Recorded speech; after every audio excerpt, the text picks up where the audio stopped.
जब महाराज ययाति स्वर्ग से गिर रहे थे तो उन्होंने यही प्रार्थना की थी कि मुझे संतों के बीच में गिराना, तो गिर ही नहीं पाए। 4 संत महापुरुष खड़े थे, देखा कि ऊपर से कोई सर के बल नीचे गिर रहा है, बोले ये तो कोई पुण्यात्मा पतित हो रहा है। तत्काल रोक दिया अपने पुण्य बल से और हमसे संभाषण करो, कौन हो? तो उनका मैं महाराज ययाति हूँ। तो तुम कैसे स्वर्ग से भ्रष्ट हो रहे हो? बोले अहंकार भरी भाषा बोल दिया, इसलिए सारे पुण्य नष्ट हो गए। इनके पुण्य नहीं खत्म हो रहे थे। देवराज इंद्र इनको बुलाए, सभा में सम्मान दिया। सम्मान मिलना भारी विषय है, वो समझ पाए नहीं चाल देवराज की। अरे महाराज आपका तो इतना पुण्य है कि इतना समय स्वर्ग में हो गया, आपके पुण्य नहीं छीन हो रहे, आपने भारी कोई तपस्या की होगी। तो उन्होंने कहा ना ऐसा कोई तपस्या हुआ है ना होगा जैसा मैंने तपस्या की। बोले भ्रष्ट हो जा, क्योंकि तीनों काल के ऋषियों का अपमान कर दिया, सारे पुण्य नष्ट हो गए। अब वो घबरा गए, खोपड़ी के बल गिरने लगे। तब उन्होंने प्रार्थना की, गिर तो रहा हूँ पर मुझे संतों के पास गिराना। तो उनका तथास्तु। उनको क्या पता था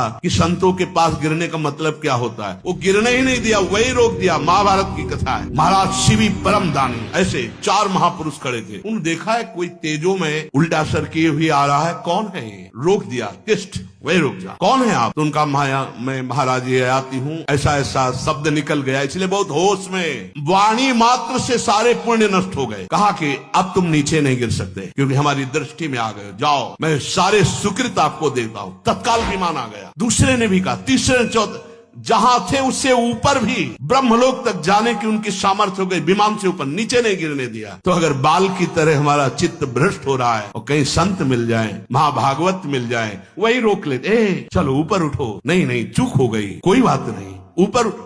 इसीलिए मोरे मन प्रभु विश्वासा, राम ते अधिक राम कर दासा।